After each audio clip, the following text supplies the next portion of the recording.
Boa noite, minhas amigas e meus amigos. Eu sou o professor Danilo Cruz. Estou aqui para falarmos um pouco sobre um capítulo muito interessante do livro Momentos de Saúde e Consciência, de Joana de Ângeles. Sejam todos bem-vindos. Nós agora vamos entrando também entrando em um clima de prece.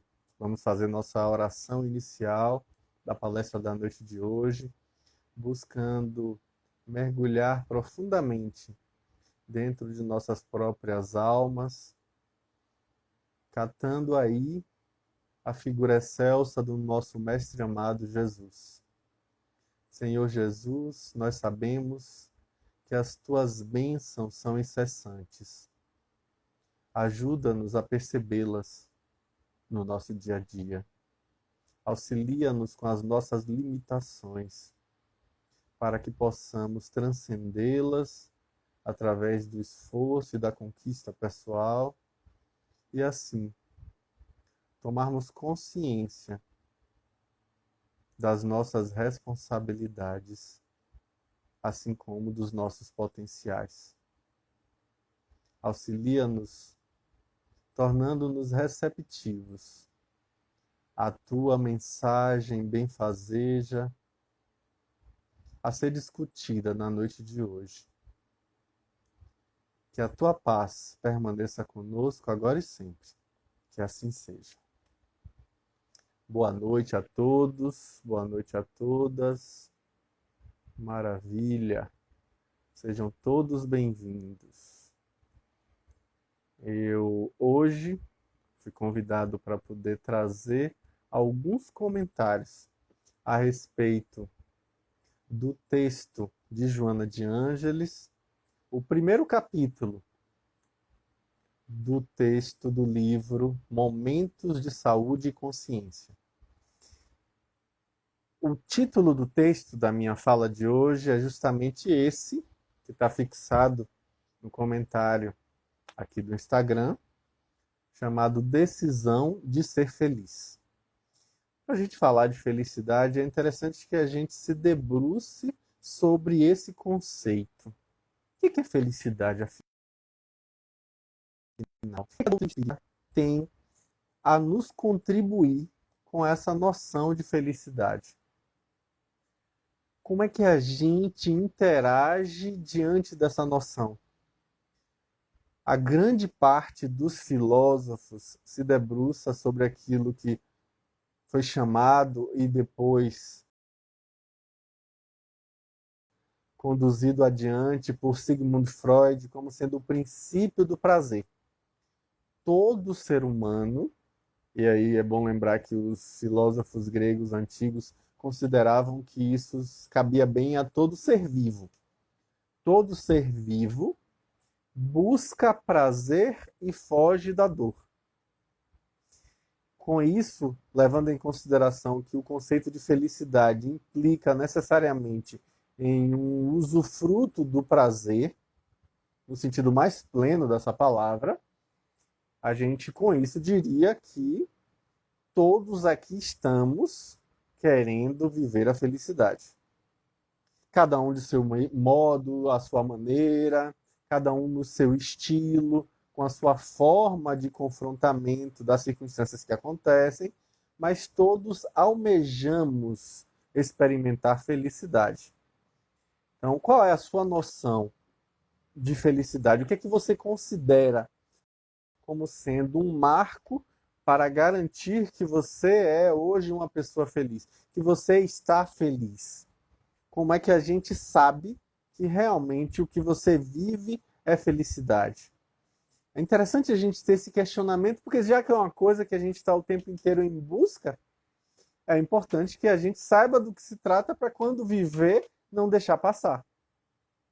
Senão a gente acaba ficando apegado à busca e se esquece de levar em conta a necessidade de que a gente não pode simplesmente É ficar apegado ao ônibus, sendo que a gente já chegou no lugar para onde a gente estava indo.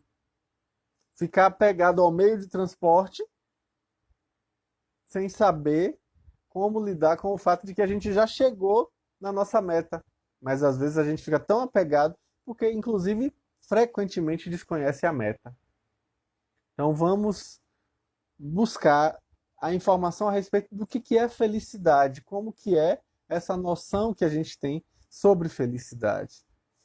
É curioso porque hoje em dia a psicologia versa sobre o termo felicidade de uma maneira bem peculiar. Porque antigamente o termo felicidade era um termo oriundo da filosofia. E sendo uma palavra extremamente abstrata, é um conceito difícil de ser mensurado. Não é muito fácil para a gente conseguir medir felicidade. Mas existe um conceito que tem sido bastante utilizado dentro da psicologia, que é na recente psicologia positiva, que é uma das correntes mais recentes da psicologia, foi fundada em 1998 por Martin Seligman, com seu livro magistral sobre a felicidade. Ele vai dizer justamente, o nome do livro é Felicidade Autêntica, interessantíssimo. Ele vai falar justamente que o conceito de felicidade dentro da psicologia é um conceito extremamente abstrato, mas que pode ser pesquisado se a gente conseguir se debruçar sobre partes desse conceito. E aí ele divide em duas grandes partes.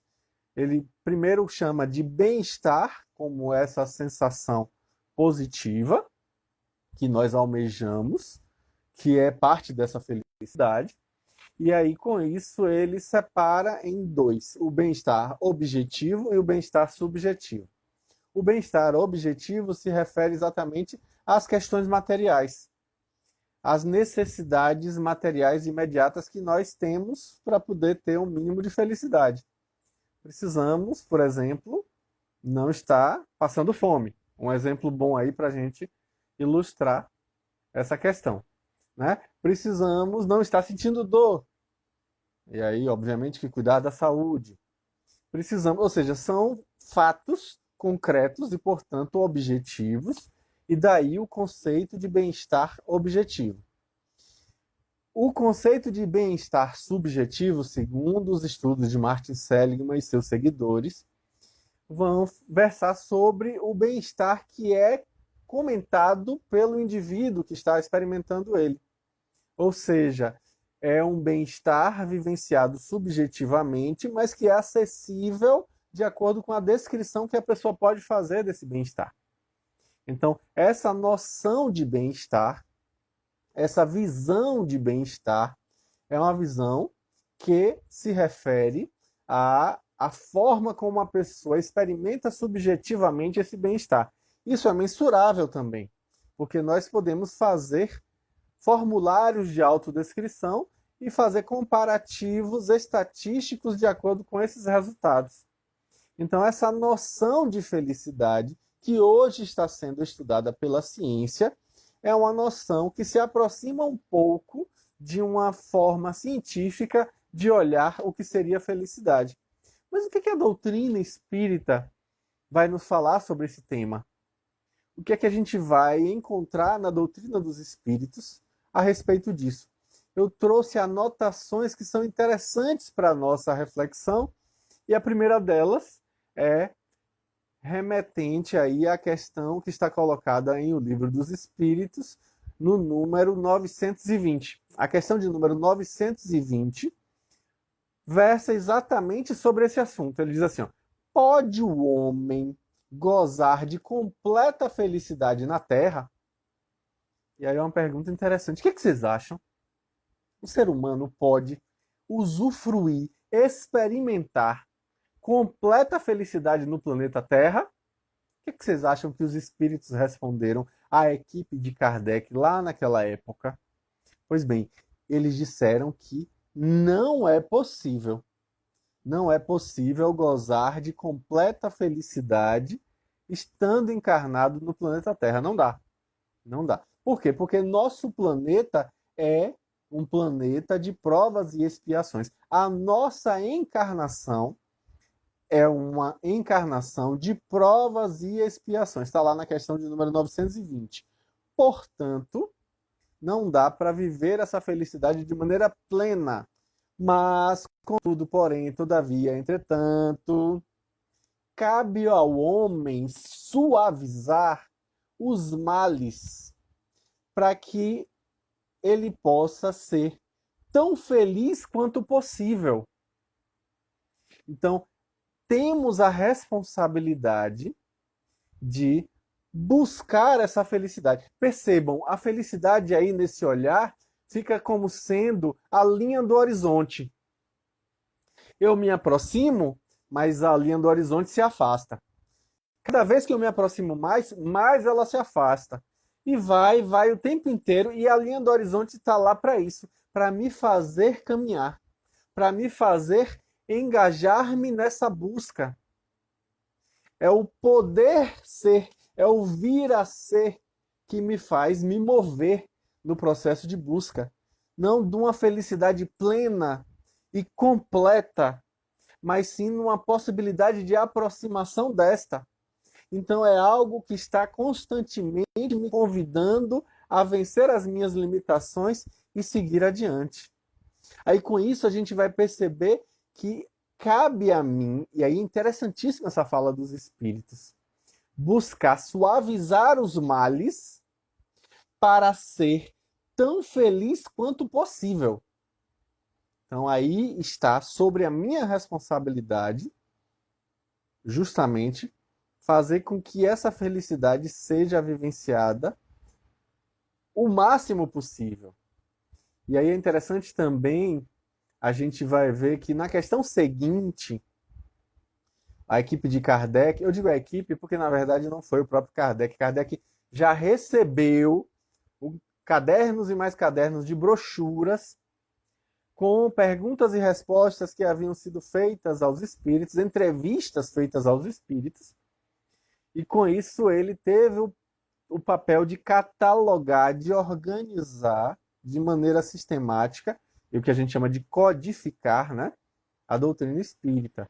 Mas muitas daquelas perguntas já haviam sido feitas aos espíritos antes mesmo de Kardec se identificar como espírita.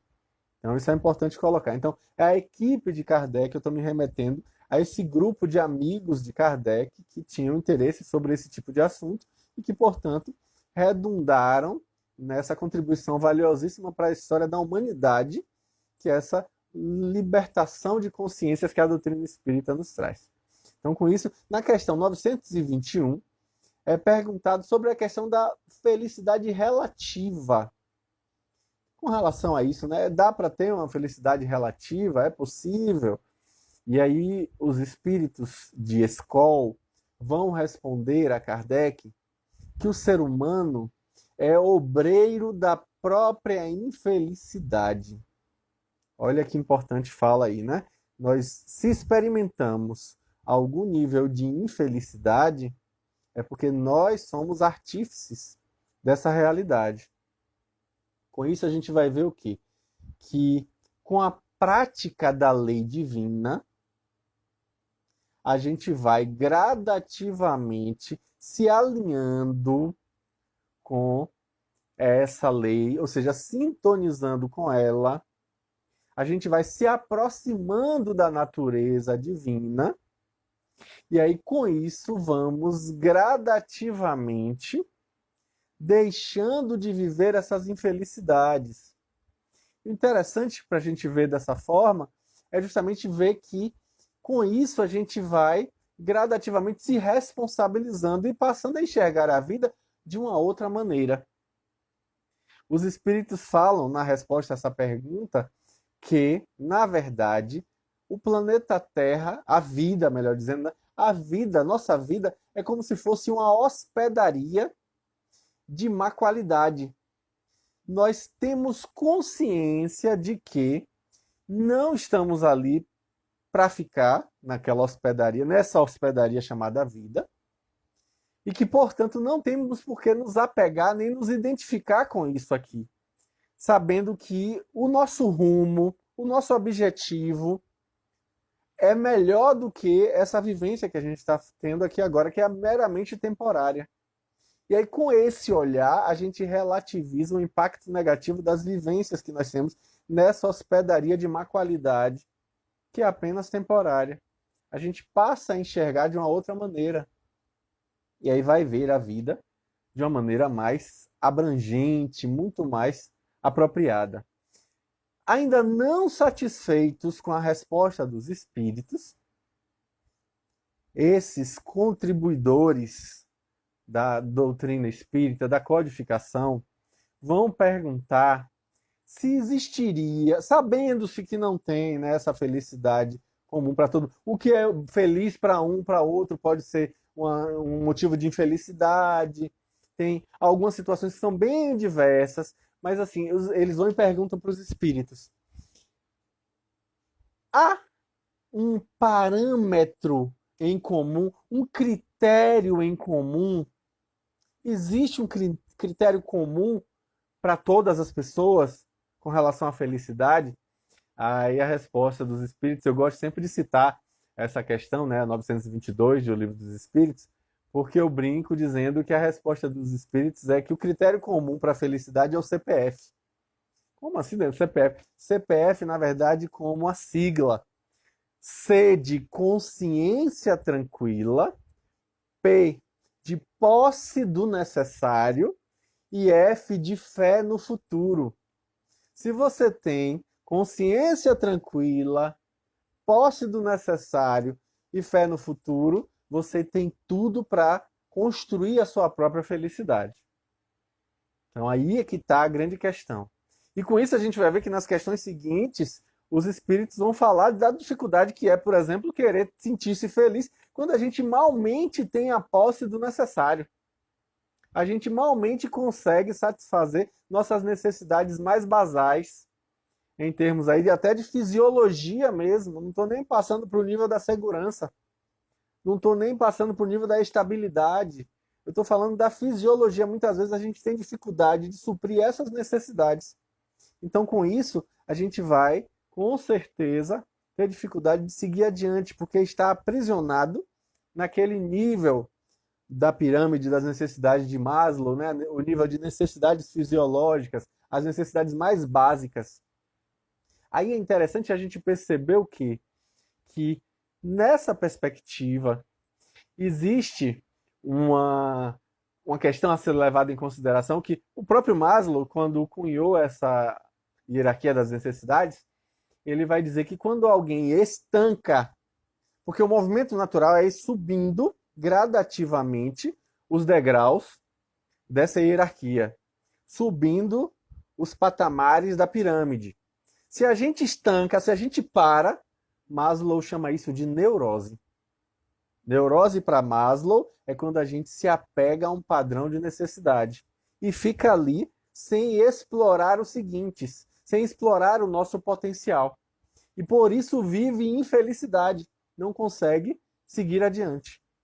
E aí é interessante que a gente vai encontrar também em o livro O Evangelho segundo o Espiritismo, lá no capítulo 5, que é o capítulo Bem-aventurados os aflitos, o item 20, que é um item bem famoso, chamado A Felicidade Não É Deste Mundo. Olha aí também que lição que a doutrina espírita nos traz, interpretando essa frase, que é uma frase, na verdade, bíblica, né? Uma frase do livro de Eclesiastes, que está lá dizendo que a felicidade não é deste mundo. E aí a gente vai encontrar também essa citação no Novo Testamento, né? Que é colocado como Jesus tendo repetido, trazido à baila essa expressão. Então, com isso, a gente vai ver que, lendo o item 20 do capítulo 5 do Evangelho segundo o Espiritismo, que a felicidade, segundo nós a concebemos, é, na verdade, uma grande utopia. É uma espécie de ilusão. Nós temos uma visão completamente ilusória do que seria a felicidade. E aí a gente vê que os espíritos têm uma frase, eu adoro essa frase, a gente encontra lá nesse item do Evangelho segundo o Espiritismo. Eles dizem assim, ó, se o homem ajuizado é uma raridade neste mundo, o homem é absolutamente feliz jamais foi encontrado. Olha que fala interessante, né? O homem ajuizado é uma raridade. O feliz, absolutamente feliz, nunca esteve no planeta Terra. Olha que interessante essa fala aí pra gente, né? Então, a felicidade não é deste mundo. E aí essa frase também tem outras interpretações que vão versar sobre o fato de que não é deste mundo de coisas. Não está aqui nesse mundo material a felicidade. Então, não está nem na riqueza, não está nem no poder, nem na juventude, como é dito pelo espírito que assina esse item, né, que no caso é François Nicolas Madeleine, o cardeal Morlot. Ele vai falar justamente disso, que muitas vezes nós insistimos muito em buscar a felicidade na riqueza, no poder, na juventude, e ele vai dizer que nem nelas juntas, nem que a gente tenha as três coisas juntas, riqueza, poder e juventude juntas, a gente não vai experimentar a felicidade plena. Não é possível.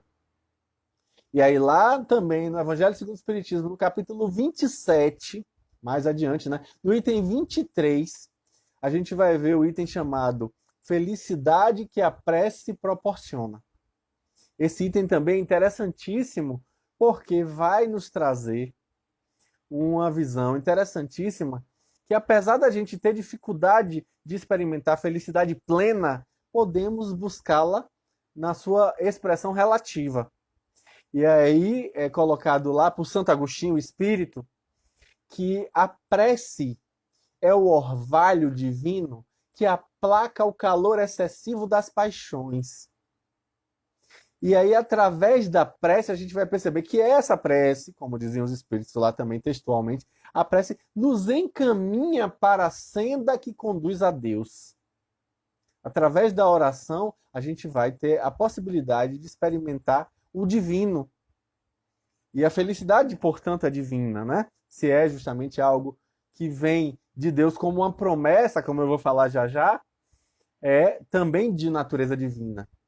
E aí o que é que a gente vê Santo Agostinho coroando essa fala quando ele diz assim, ó, a alma se desprende, quando a gente está em prece, né, a alma se desprende da matéria e com isso a gente consegue rolar por esses mundos infinitos e etéreos. Palavras dele, né, de Santo Agostinho Espírito. Então com isso a gente vai perceber que a gente vai gradativamente ampliando horizontes e experimentando felicidade através da oração. Interessante, a gente muito provavelmente colocaria em último lugar de privilégio aí, né, de prioridade, o uso da oração para buscar felicidade, mas é Santo Agostinho que garante que a oração propicia isso. E aí a gente buscando aprofundar ainda mais nesse conceito de felicidade, a gente vai encontrar lá no livro O Céu e o Inferno, bem no meinho do livro, no capítulo 7, o Código Penal da Vida Futura. E aí aqui eu destaco alguns itens do Código Penal da Vida Futura. O primeiro item a gente já vê de cara que Kardec, de maneira muito lógica, muito clara, vai dizer que a felicidade ou a desgraça é inerente ao grau de purificação do espírito. Você vivenciar a felicidade ou vivenciar a desgraça, isso aí com certeza vai ter a ver com o seu grau de purificação. E aí com isso a gente vai desdobrar para a questão que é a seguinte, né? No caso o item 2, o segundo item do Código Penal da Vida Futura, dizendo assim, que a felicidade perfeita depende exclusivamente da purificação completa do espírito. E aí é óbvio que a gente vai se debruçar sobre o fato de que a nossa infelicidade é sempre diretamente proporcional às nossas imperfeições. Quanto mais imperfeições tivermos, mais infelicidade experimentamos. Olha que interessante para a gente ir aos poucos nos assenhorando dessa realidade. E aí a gente vai ver também lá no item 28, o 28º item do Código Penal da Vida Futura. Recomendo, gente, a leitura do Código Penal da Vida Futura. É pouco explorado esse texto é maravilhoso. É uma visão lógica. Lembra para mim um filósofo que eu gosto, que é Wittgenstein, com o Tractatus Lógicos Filosóficos. Chega um determinado momento, fica um pouco chato o texto de Wittgenstein, mas eu percebo como parece esse texto de Kardec. Ele vai de uma assertiva para a próxima, sempre desenrolando de maneira lógica, uma que leva a outra. Parece até que Kardec está conversando com você, dando uma aula e antecipando as suas dúvidas. Então, é interessantíssimo. Eu recomendo. Palestra espírita é para isso, né? É para instigar a gente a termos curiosidade, a buscarmos. Não é para dar o conhecimento mastigado, não. A gente precisa experimentar o sabor do conhecimento buscando ele. Palestra espírita é para inspirar essa busca, para mostrar caminhos, né? Para instigar a curiosidade. Então, vamos dar uma olhada nesse texto belíssimo do livro O Céu e o Inferno, de Allan Kardec. Chama O Código Penal da Vida Futura. Fabuloso. E aí, lá no item 28, Kardec vai colocar que nós vivenciamos, muitas vezes, uma busca contínua de mostrar felicidade quando não estamos sentindo, na verdade, essa felicidade. É a chamada felicidade aparente. Ele fala assim, a felicidade aparente que sempre gera consequências. Essa felicidade aparente gera consequências. Inclusive, expressão de Kardec, a gente às vezes paga caro por essa felicidade aparente. Eu falo muito nas palestras e para meus alunos também, que a gente vive querendo comprar o que não precisa com o dinheiro que não tem para agradar quem não se importa. É uma grande verdade. A gente precisa começar a se questionar isso, né? Minha mãe sempre usou a expressão, né? Eu acredito que ela deva estar assistindo, né? Minha fala hoje aí. Tá assistindo, mãe? Dá um oi aí pra gente. Minha irmã tá também participando, né? E aí pode, inclusive, testemunhar essa fala de minha mãe, né? Viva o luxo e morra o bucho. Ou seja, às vezes a pessoa tá tão implicada em mostrar luxuosidade, né? Ostentação, que passa necessidade, mas está ali mostrando que tem, que pode, etc e tal. É interessante porque aí com isso a gente vai ter a famosa geladeira piscina.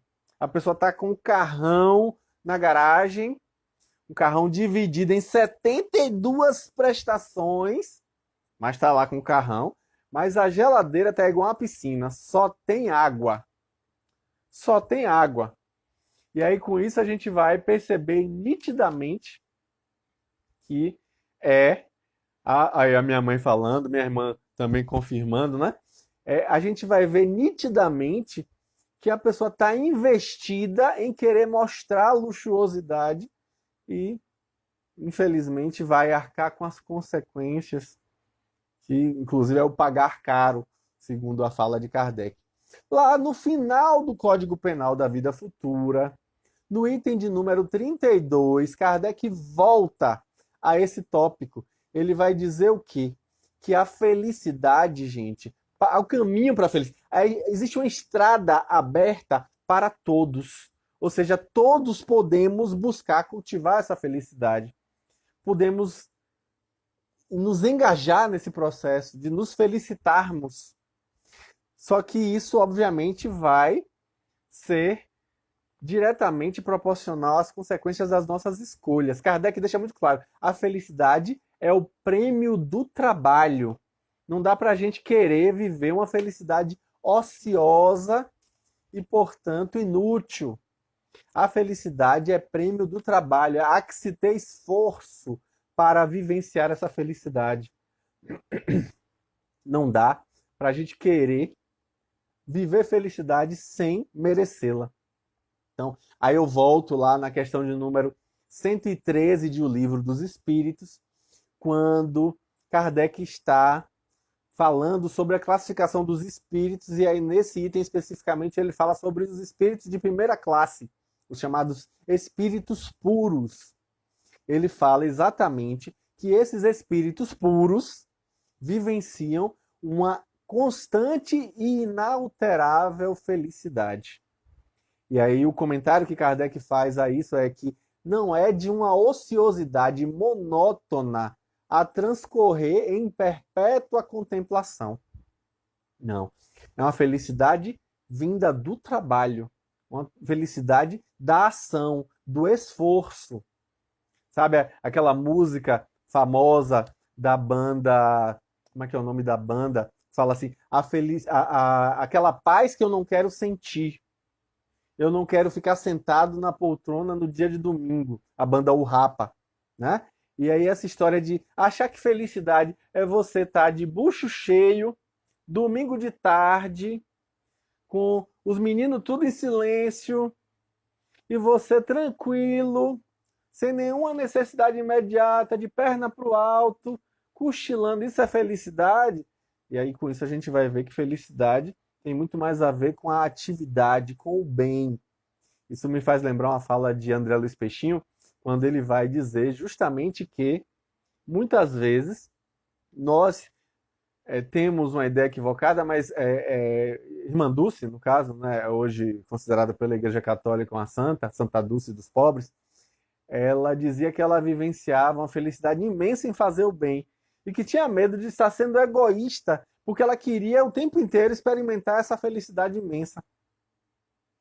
E aí, com isso, né, a gente vai ver que o altruísmo vivenciado de maneira extrema tem feições de egoísmo. Mas, na verdade, é a felicidade de fazer o bem. É a felicidade da ação e não da inação. É a felicidade da prática e não da contemplação infértil, né? Então, por isso a gente precisa seguir adiante nessa perspectiva. Aí a gente vai ver lá na Revista Espírita, continuando aos textos de Kardec, né? Em novembro de 1860, tem um texto chamado Relações Afetuosas dos Espíritos, que versa sobre felicidade.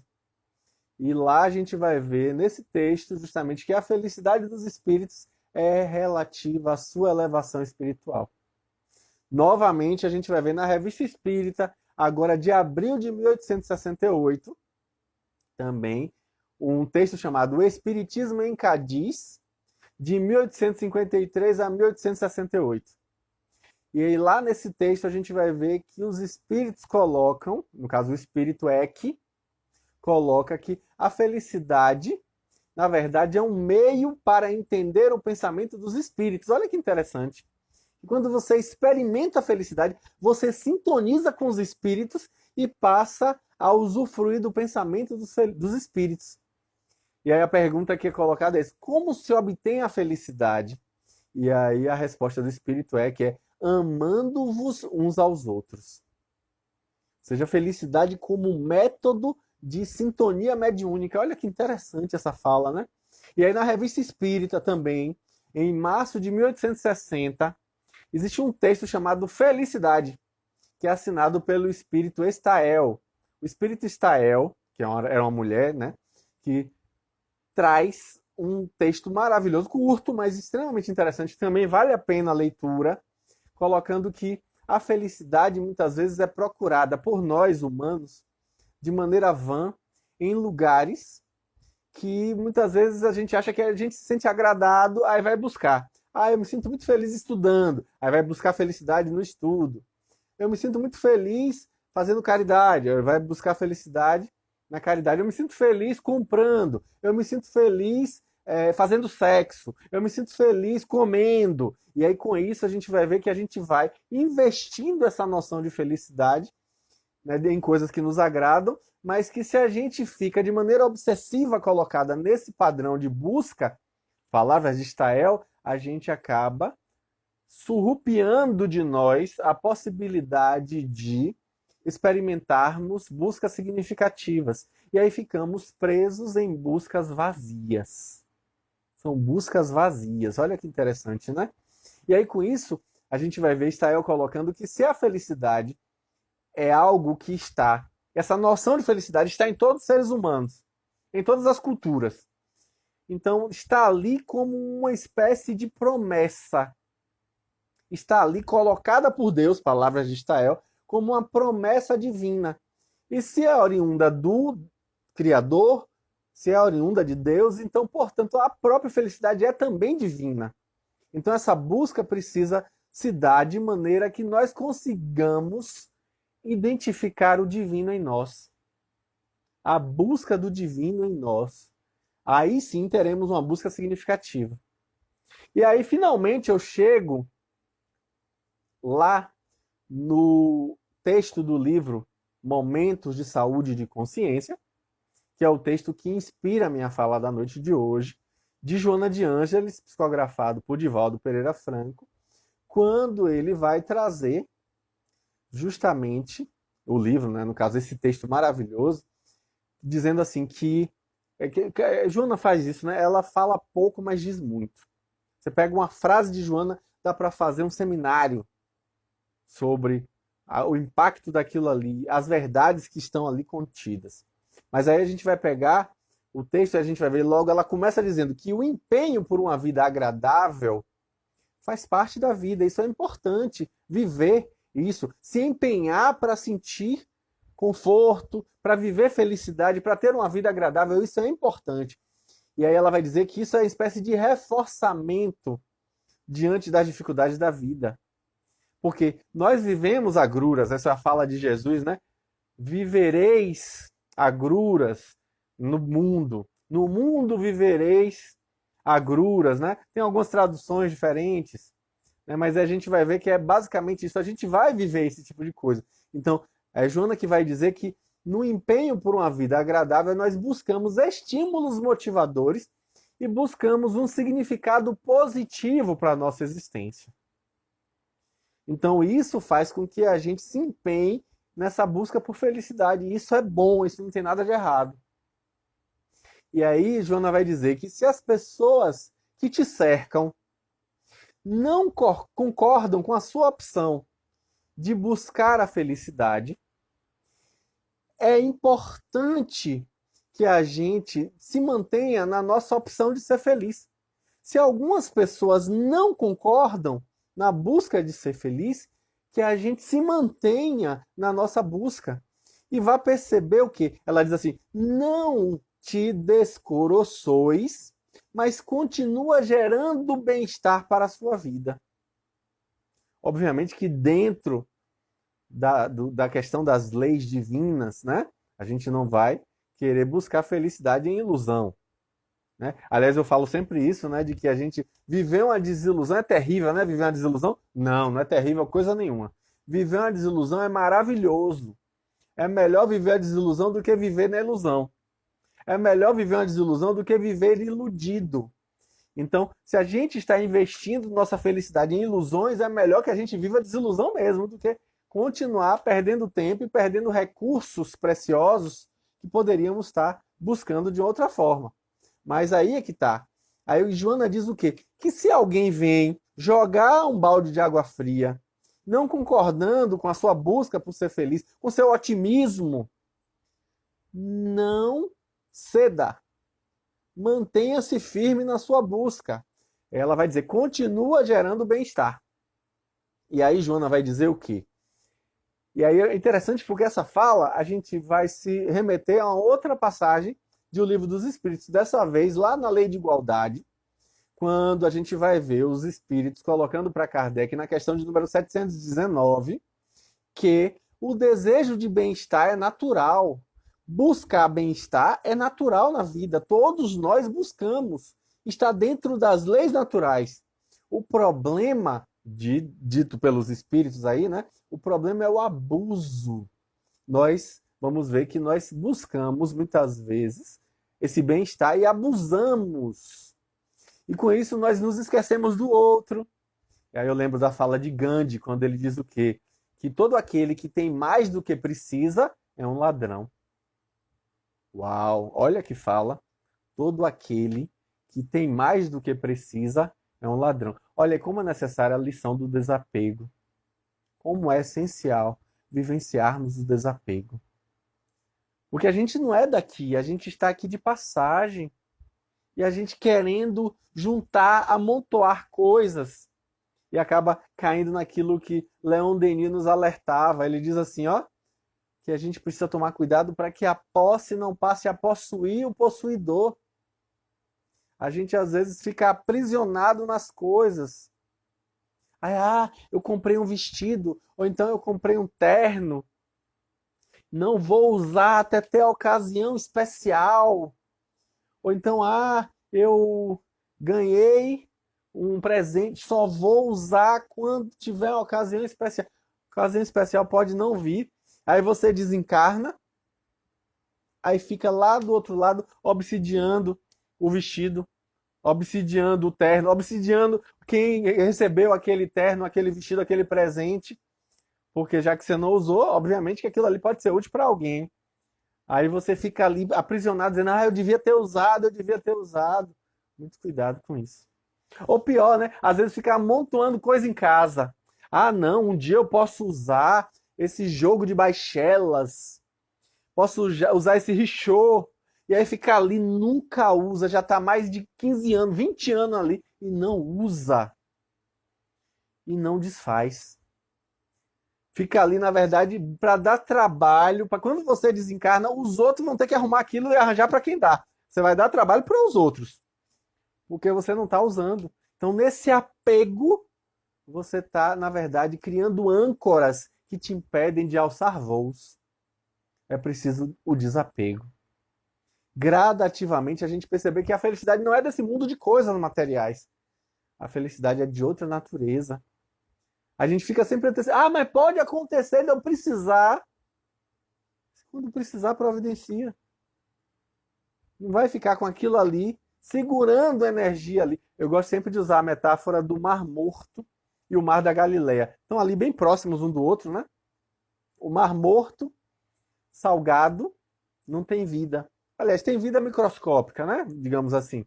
Mas não tem peixes. Não alimenta as pessoas que moram ali ao redor. É terrível. Por quê? Porque recebe água dos rios ao redor e amontoa, não espalha para rio nenhum. E com isso salga a água e mata toda a vida que tem ali. Ali do lado tem o Mar da Galileia, o Lago de Genezaré, como também é conhecido, que é bastante piscoso. É o lago da época de Jesus, que ele mandou jogar a rede para poder pegar peixe quando a pescaria não estava boa e veio aquela rede cheia de peixe. Pois bem, esse lago aí, cheio de peixe, porque recebe água do Rio Jordão, recebe água de ali da Culá e espalha água. Aí quando espalha, continua cheio de vida. A gente precisa aprender com a natureza. Se a gente ficar amontoando, salga e morre. A gente precisa perceber que a felicidade precisa ser experimentada por todo mundo. A prosperidade precisa ser experimentada por todos. Então é preciso fluir essa energia.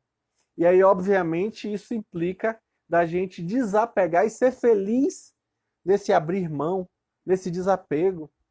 Aí a gente vai adiante, né?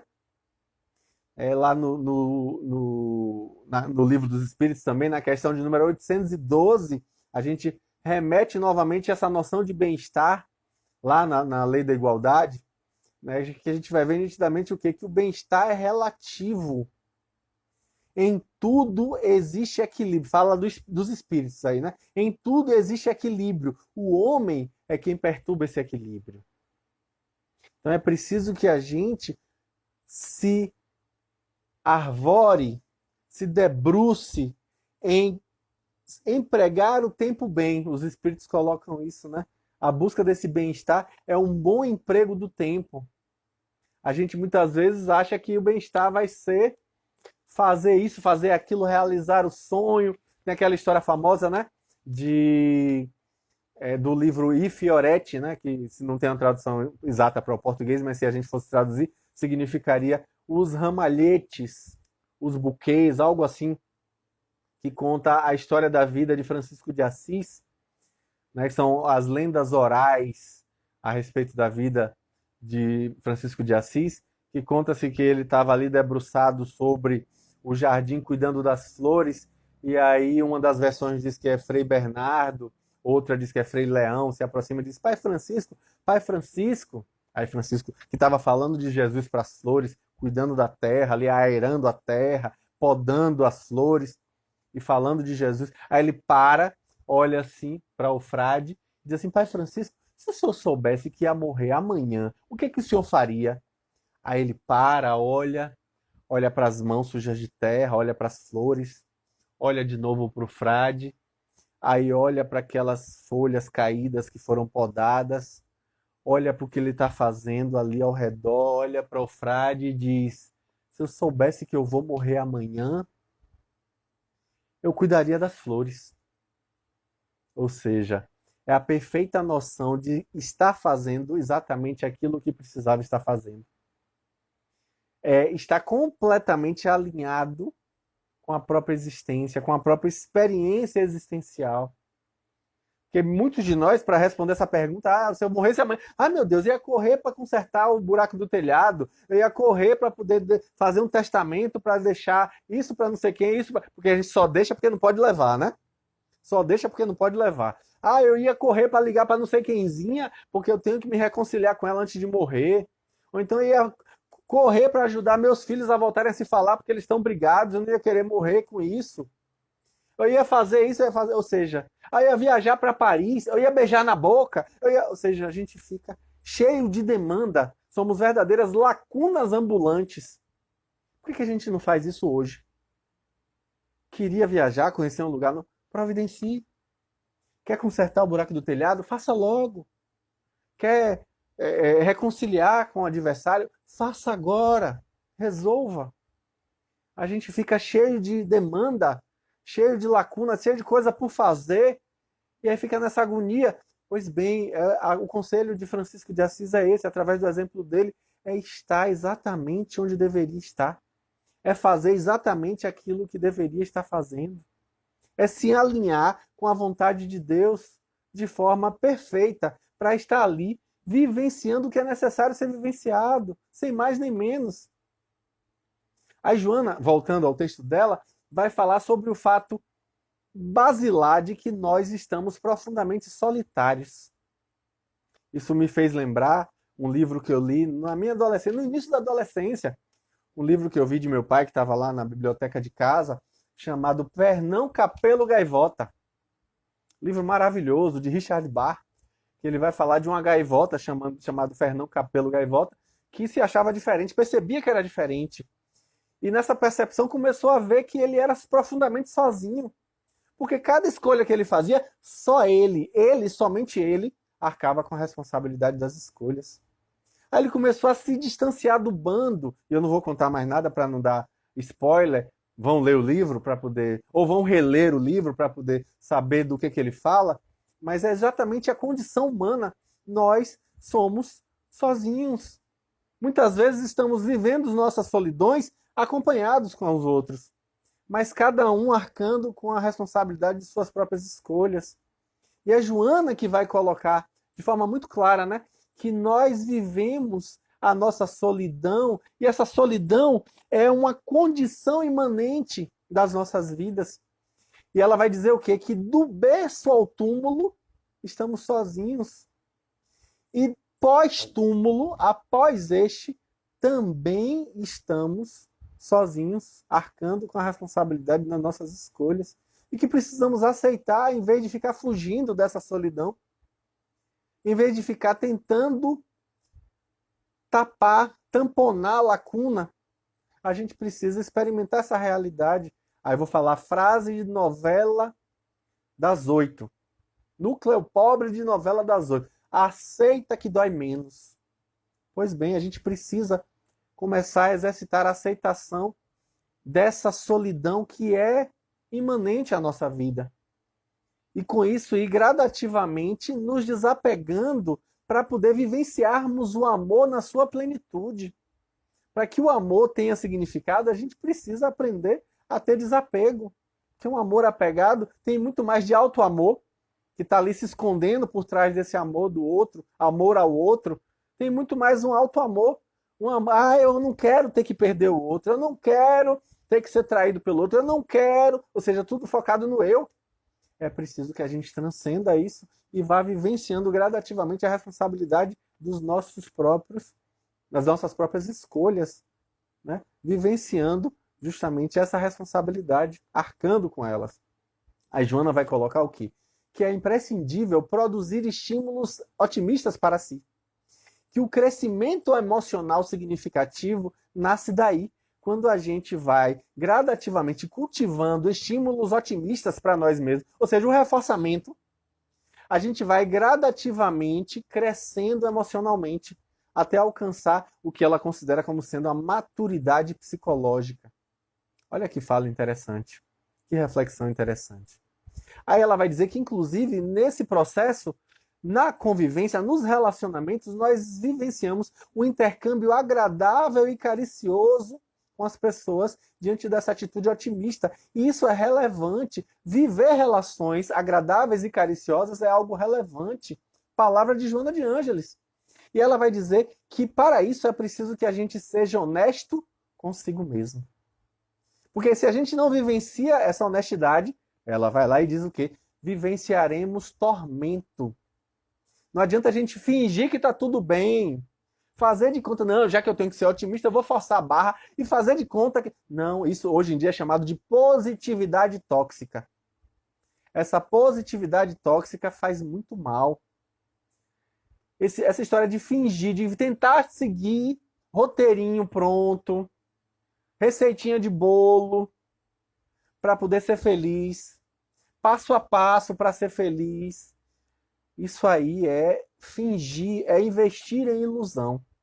A gente precisa tomar muito cuidado com esses roteiros prontos, porque isso não funciona. E aí, a positividade tóxica só traz mais tormentos. Palavra de Joana, né? E aí ela vai dizer o quê? Que a sua mudança pessoal necessariamente afeta o outro que convive com você. A sua mudança pessoal vai trazer mais recursos para vivenciar alegrias, porque vai melhorar a qualidade de seus relacionamentos. E relacionamentos de qualidade são recursos para alegrias. E ela vai lembrar para a gente que buscar felicidade não quer dizer não vivenciar lutas. Felicidade inclui lutas. As lutas para lograr as metas. Isso vai nos dar sentido existencial. É essencial que a gente busque sentido. É uma busca contínua. A Joana que coloca busca de sentido é uma busca contínua. E a gente vai o tempo inteiro lutar para alcançar nossos objetivos pessoais. E aí ela lembra o quê? Que, por exemplo, Siddhartha Gautama, o Buda, ele renunciou ao conforto principesco para vivenciar a sensação de nirvana, né? A felicidade plena, a iluminação, o samadhi dos hinduístas. Então, Maomé, ele foi também exemplo citado por Joana, o Mohammed do islamismo, né? Ele foi o que? Perseguido constantemente e com isso conseguiu alcançar os seus objetivos indômito. Gandhi foi preso inúmeras vezes no cárcere, injustamente, mas manteve-se firme na sua ideologia de não violência, a chamada ahimsa, que é a não violência, é traduzido para o português como não violência, porque na prisão ele nos deu a lição da liberdade. Ele estava livre na prisão, porque estava vivendo a não violência. E aí, com isso, a gente vai ver que o exemplo maior para nós é o exemplo de Jesus, que preferiu a cruz a mudar de comportamento fixado no amor. Ele preferiu ser crucificado na cruz infamante a mudar o seu comportamento que estava ali no seu roteiro de amor, de vivenciar plenamente o amor. A Joana, caminhando para o final, vai dizer que o pessimismo é patológico. O pessimismo é algo patológico. E que todas as pessoas anelam por uma integração, né, com a nossa consciência, com a consciência cósmica. Todo mundo busca essa integração com Deus. E essa busca que a gente chama de felicidade, né, obviamente, isso vai levar em consideração o quê? Que toda pessoa que realmente se embrenha, que se dedica nessa busca por integração com a consciência cósmica, acaba tendo para si a simpatia de muitos, mas também a antipatia de muitos outros. Às vezes até da maioria. Muitos desses têm a animosidade dos que estão ao redor, que vão identificar nele uma espécie de corpo estranho no corpo social. naquela coletividade. E aí vão atacar. E nesse ataque, muitas vezes, estes grandes exemplos da humanidade vão ser martirizados justamente porque estavam na busca pela integralidade cósmica. Aí eu me lembro de um poema recitado por André Luiz Peixinho, quando ele dizia nas palestras sobre felicidade que é preciso que a gente se identifique com aquele que foi aprisionado, que está lá na cadeia injustamente, e que vem o carrasco para poder cumprir a pena de morte, e, no entanto, ele, de consciência resoluta e em paz, diz assim: carrasco tolo, fazes o meu parto. Pois bem, a grande questão é a gente conseguir alcançar a esse nível de consciência, mantendo fidelidade a nós mesmos. É Joana que diz, né?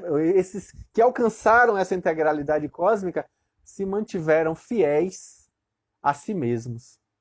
Sempre lembrando que eles podem contar consigo, porque sim, estamos sozinhos, mas não inteiramente sozinhos.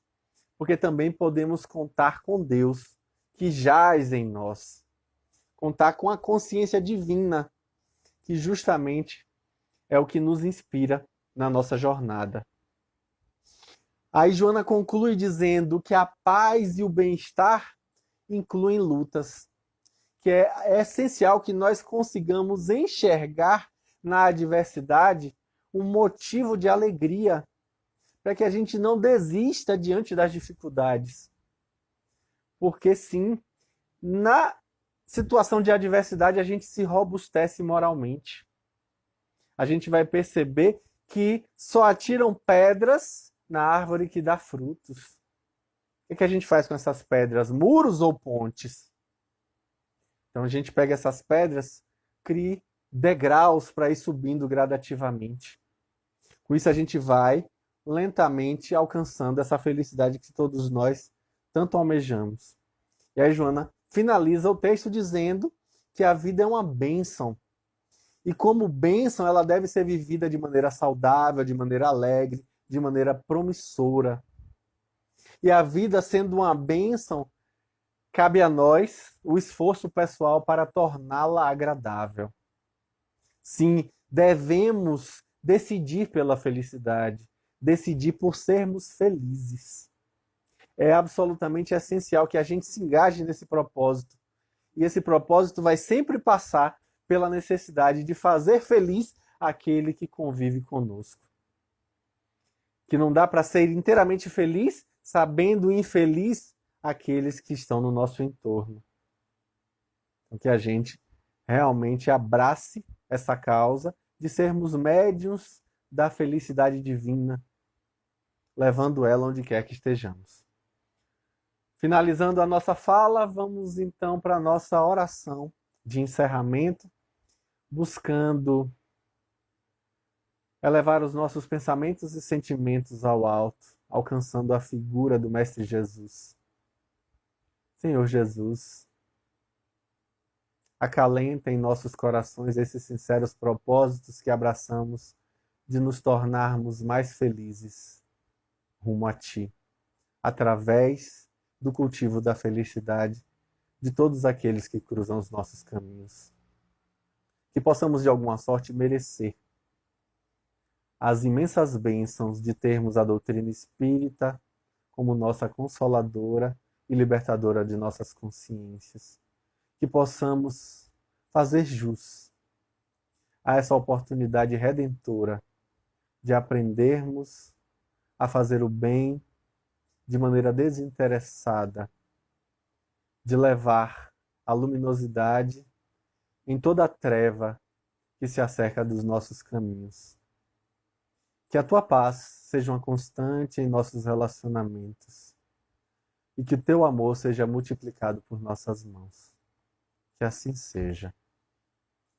Um grande abraço a todos. Que a paz permaneça sempre conosco. Até a próxima, com fé em Deus. Fiquem todos bem e vamos divulgar a informação de qualidade sobre doutrina espírita para poder propagar, fazendo nossa parte na caridade a doutrina espírita propaganda. Até breve.